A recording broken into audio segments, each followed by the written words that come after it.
Welcome to our new video in the series, The Good, the Bad and the Stupid, where we are going to be looking at some of the best, some of the worst and some of the most different ways of doing stuff in sci-fi.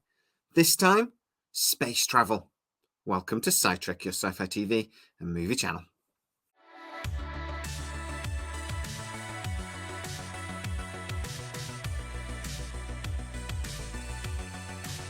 A lot of sci-fi happens in space, and space is quite big.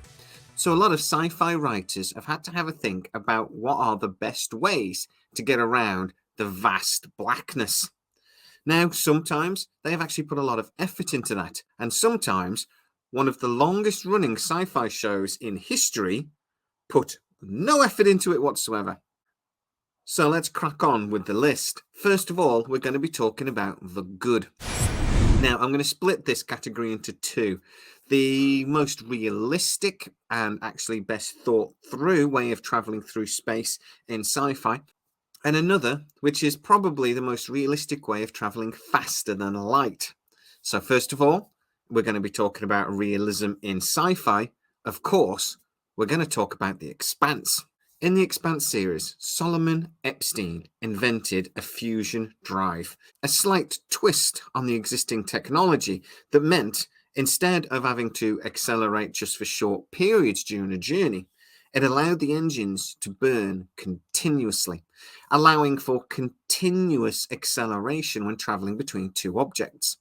Now, the Epstein drive basically opened up the solar system. Now, NASA has actually already looked at technologies like this using things like an ion drive.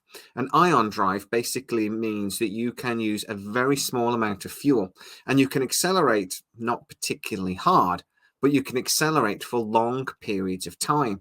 Now, that would allow an object where there's no resistance, as in space, to accelerate for long periods, building up speed over time. Now, NASA estimates that an engine like this would be able to accelerate a vehicle up to 0.7 or 0.8 the speed of light. Now, that is pretty damn quick. It means that we could get to stars reasonably close to us, say a star that is 5 light years away, within 6 or 7 years. Now, that, considering the distance, is pretty damn impressive. Within a solar system, it would mean you could get between planets within a couple of days. Now, that really would mean the solar system would be opened up to space travel. And that's exactly where they went with the Expanse series in this Epstein drive. They even went as far as remembering that any object traveling through space needs just as much energy and effort to accelerate as it does to then stop again. So the Epstein drive, you would use it and accelerate continuously towards where you were going.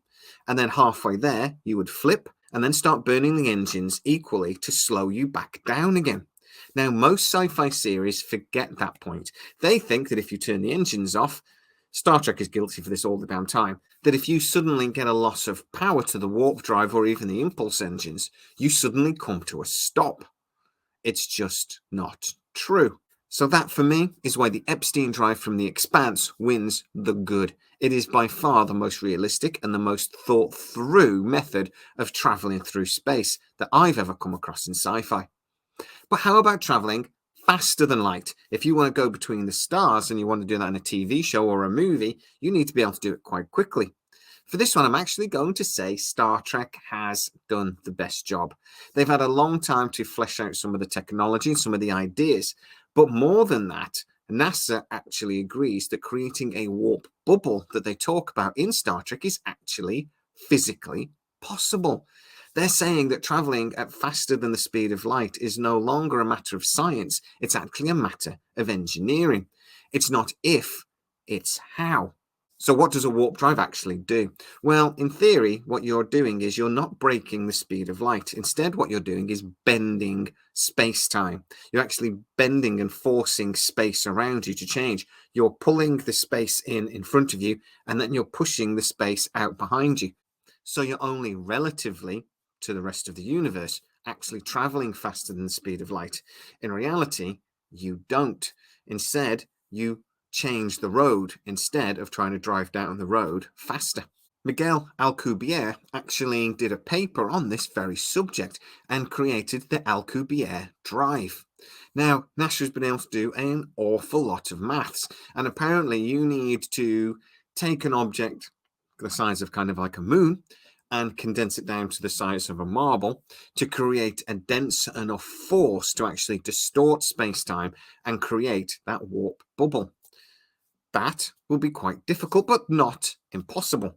So perhaps one day we will actually get to see faster than light spaceships powered by Star Trek's warp drive. The bad. Now, I'm only going to use this example mainly because this is the longest running sci fi show, arguably, on television. And they have never, ever tried to actually give us any detail on how the TARDIS in Doctor Who works.